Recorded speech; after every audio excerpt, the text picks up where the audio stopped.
Hello and welcome back to a brand new vlog. My name is Orion. I make videos every single Wednesday and Sunday and I post them at 6 p.m. and we are currently undergoing renovation at my nan's place. It has been long and strenuous work putting together a new conservatory and knocking down the old one because the weather has just been all over the place, from like thunderstorms to like torrential downpour to today we've got clear blue skies and a beaming sun. It is meant to reach highs of 22 today, so I've got myself some shorts and I'm ready to crack on with the task at hand. In the last vlog, we began fitting the roof to the framing that we built, and today's goal is to finish that using this flashing, which is going to go right up the spine there. Hopefully today we're going to be cracking on with some electrics in there as well and get some lights fitted and some new sockets in as well. So I'm going to be using a brand new fuse box that's going to go on the wall, and then I'm going to put this whole room on its own circuit. That way, if any of our DIY roof work goes wrong and water leaks through or anything like that, then it breaks off in the conservatory rather than in the house. But I've just realized you can't really get a very good view of what we've done or where we're working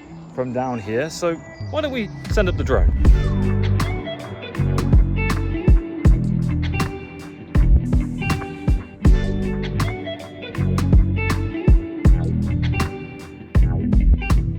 Now hopefully you get a better idea of where we're at and what we're doing with the roof. But the man of the hour has arrived with new materials, and I have switched sunglasses so I don't damage the super expensive ones that I just bought. The first job of the day is on the roof because we're going to be laying that tin across there, flush up against the wall, and then we need to install some flashing that's going to go across the brickwork onto the tin. The idea is to do this first because this roof is getting hotter by the minute. So I've got this saw because this drain pipe is in the way of the roof. However, we've got two decisions to make. We can either leave a gap there and then flash over it, or we can run up against the wall and have it kind of fold in and it look a bit like a bodge. We're going to go with the flashing over the top because it's kind of protected by the roof anyway, so there's no point running up to the wall because it'll look a bit weird. So right, I've got to get one more panel in, all screwed in to hold it to the roof that was already there. Now we just need to run some flashing up here. I have been here for 10 minutes and I am already dripping in sweat. Whilst we're flashing up there, Mum is down here boxing in the rest of this because all of this up here needs to be sealed as well. So we'll come back in like half an hour or so,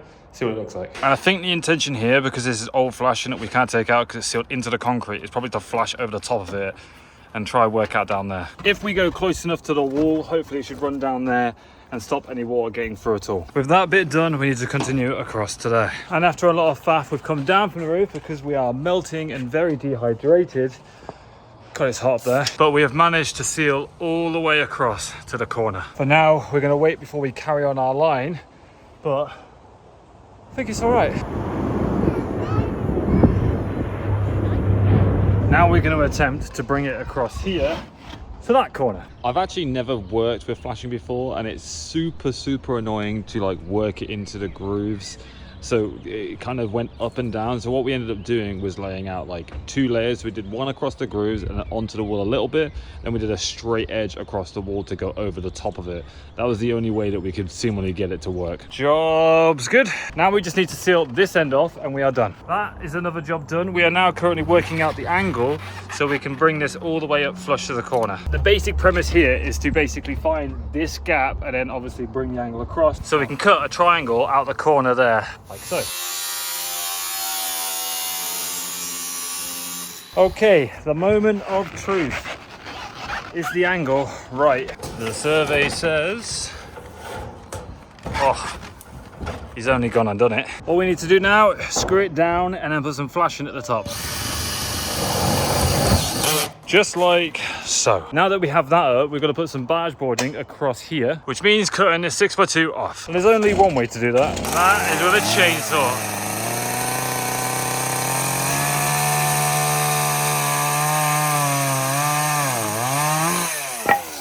Beautiful. All we need to do is fit this 6x2 on the end so we can fix the gutter to it. Unfortunately, however, the guttering is not going to fit because we haven't got enough of the roof there. So Mark is currently chopping off the ends with the chainsaw.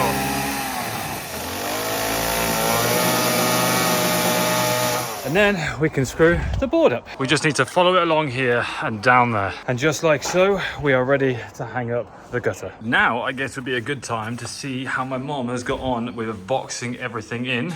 Looking good. It is the next day and it's a lot cooler outside today. I think it's actually due to rain a little bit, but I am back to fit the electrics. So to explain what I'm going to be doing very quickly, in there is a main socket, as you can just kind of see through the window-ish. I'm going to be basically spurring off that there and adding an FCU up here. What I'm going to do is put 2 FCUs in, one to control the light and another one to control all the sockets. So from the FCU box that's going to go on the wall up there, I'll basically bring a light into here, a switch there, another switch next to the door there, and then 2 lights in this room. Then the sockets are super easy. I'm basically gonna add a socket there, another socket there, and another socket in there. It's taken a bit to wrap my brain around how I'm gonna do this, but I would like it to be on its own circuit, like I mentioned earlier on in the vlog. And I've got lots of handy bits and bobs that are gonna help me along the way, one of them being quick wire. But right, in an effort not to cut off the power to the house, as my nan is here and watching TV and stuff like that, and I don't want to disturb her, so what I'm gonna do is I'm gonna kind of wire backwards. So I'll wire it all up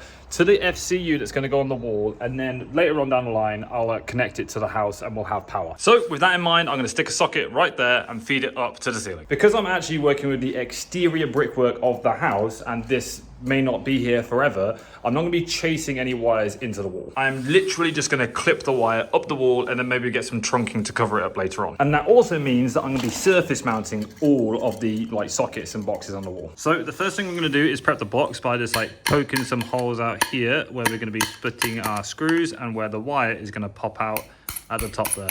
Use any old screwdriver, pop the holes out. Nice and easy. Then using a marker pen, we're going to roughly mark out where we want the box to go on the wall, because I'm going to be saving all the drilling till last. Trying my absolute hardest to keep noise to a minimum. In the meantime, I'm going to keep the wire clipped to the wall into the mortar there, and with enough excess so I can wire the socket in later. And we're just going to run it up the ceiling, all the way across there and down to where our next socket is going to go. Midway through the process, I've realised that going up the stud work is probably better, so I'm going to drill a hole here to feed the wire through. I'm going to go up and over the top, up the joist.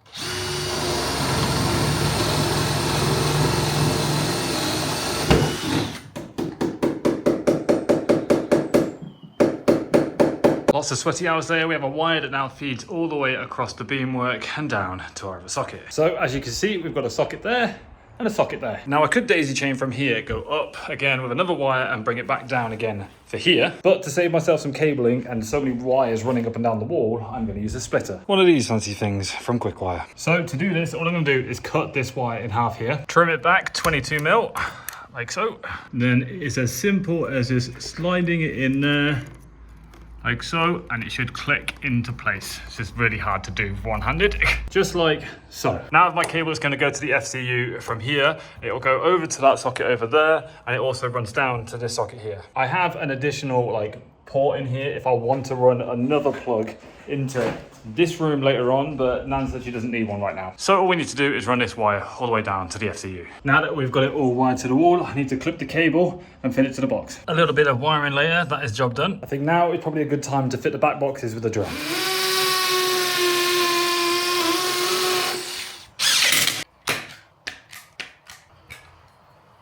One socket down, one more socket and an FCU to go. And as I'm wiring this one up, a quick tip is to bend over the end of the cable because you'll have a better connection when you fit it to your socket. But a lot of time later, quite a lot, sweaty work, I accidentally broke a back box that fits to the wall because of screwing into concrete and stuff like that. I screwed a little bit too hard and it split the box. But I've got my FCU up with the power going out, and this is where I'm going to attach a splitter to go into basically the mains of the house. So let's see if we can do this again one-handed. It's really easy. It's not. I need to use 2 hands to do this, but clip that in there, add another FCU box there, and then the other end will go into the house. I tell you what, right, I don't mind doing electrics and stuff like that, but I hate fiddly things, and I'm covered in tiny little cuts and stuff from fiddling around. It's annoying. But with one FCU in, I need to stick another one in there and start wiring up the lights. And I'm on a bit of a time schedule, so I think I might set up a timer for this one. Cue the music.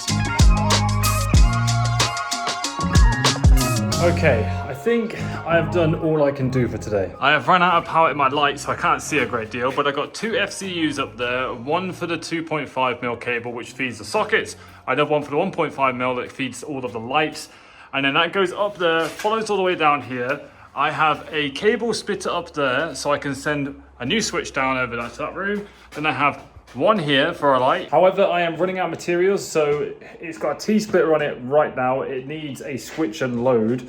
Basically what that means is I send power to that, and then I send it back to the switch, and I don't have the right connector, so I'm waiting on materials. Then the cable runs all the way into here, into this switch here, and that is a switch and load up there. So it basically sends it out to there where there's going to be a light bulb, and then that also connects to that one, which is also going to have a light bulb on it, and then it all feeds back down to the light switch, which I would have put on the wall, but I broke the back box for it, so I need to get a new one of those. I'm sure by now all of this wiring and stuff is probably going over everybody's heads, but basically here is a diagram that I kind of drew at home to represent how the lights and the sockets were going to work in this room. I have set up the FCU up there, basically ready to connect to the house, so all I need to do is plug a wire into that and then like spur it off a socket in there, and we're basically good to go. Now, as I say, I'm running out of materials to finish the lights completely, like putting a switch on the wall and stuff like that, but similarly I can't actually fit the lights to the ceiling because there's no ceiling right now. So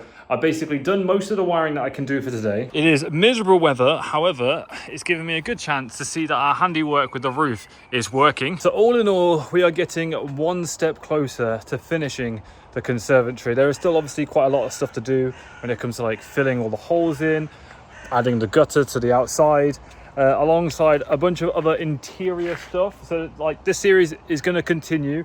I would have liked to finish the lights and like the electrics today and show it all on, but I can't do anything because one, of the time constraint, and two, because I have no ceiling to fit lights to. So that's going to have to wait till the next vlog where we can continue on with the conservatory project. I think altogether it's come together quite nicely, but as always, I am shattered with multiple jobs that I'm doing, DIYing as well, and vlogging and stuff like that. It's taking it out of me. So I'm going to wrap up today's vlog here. I hope you have enjoyed it. If you did, please do leave it a thumbs up rating. I'd appreciate it.